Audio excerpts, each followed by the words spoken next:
अध्यक्ष महोदय, वह हिम्मत करें जिससे देश में ज़मीन जोतने वाले को मिले और जो मेहनत नहीं करते उनसे ज़मीन लेकर उसका बंटवारा कर दिया जाए।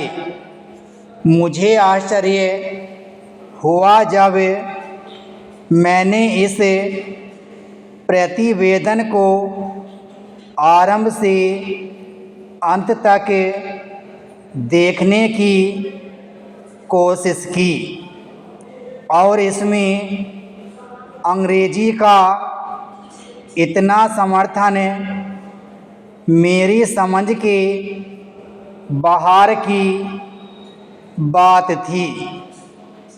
अंग्रेजी के समर्थन के साथ रोमन लिपि तक का समर्थन किया गया है। जब हमारे संविधान में देवनागरी लिपि को राष्ट्रीय लिपि माना गया है और आज भी हिंदी देवनागरी लिपि में लिखी जाती है, मराठी देवनागरी लिपि में लिखी जाती है, अन्य भाषाएं अपनी अपनी लिपि में लिखी जाती है। रोमन लिपि के लिए इस आयोग की रिपोर्ट में किस प्रकार कहा गया, रोमन लिपि की बात कैसे इसमें आई, यह मैं कम से कम नहीं समझ पाया। पर एक बात देखने योग्य है कि अंग्रेजी का इतना समर्थन होने के बाद भी और कई विदेशी विशेषज्ञ इस आयोग के सदस्य होने पर भी अंत में उन्होंने भी माना कि अंततोगत्वा शिक्षा का माध्यम प्रादेशिक भाषाएं होंगी। आयोग को यह भी मानना पड़ा कि अंग्रेजी के माध्यम रहने से देश की हानि हो रही है और संसार के किसी भी देश में ऐसी स्थिति नहीं है।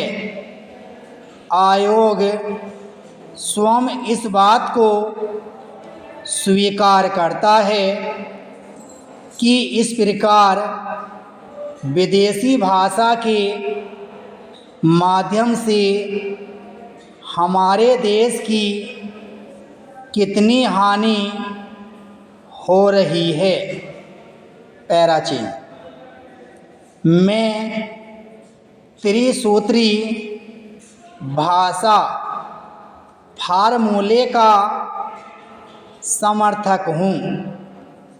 हिंदी साहित्य सम्मेलन जो हिंदी की सर्वमाननीय संस्था है जिसका इस समय मैं अध्यक्ष हूँ, उस सम्मेलन ने भी त्रिसूत्री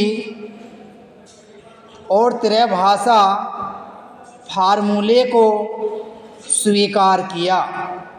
यद्यपि हम यह उचित समझते थे कि द्विभाषा फार्मूला रहता एक मातृभाषा और दूसरी राष्ट्रभाषा, लेकिन हमें इस बात का भय था कि यदि द्विभाषा फार्मूला रहेगा तो मातृभाषा और अंग्रेजी रहेगी।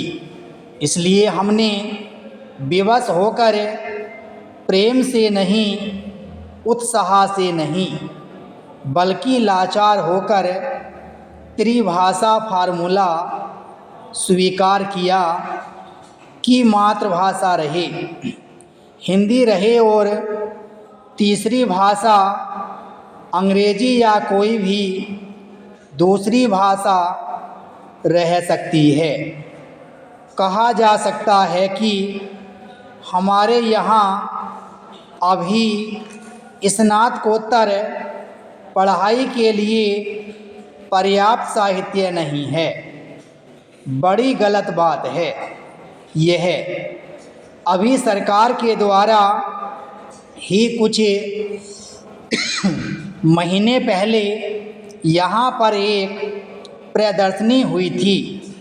उस प्रदर्शनी से यह बात स्पष्ट है कि हमारे यहाँ पर वैज्ञानिक और शास्त्रीय विषयों पर भी कम से कम हिंदी में पर्याप्त पुस्तकें हैं। विराम स्टॉप।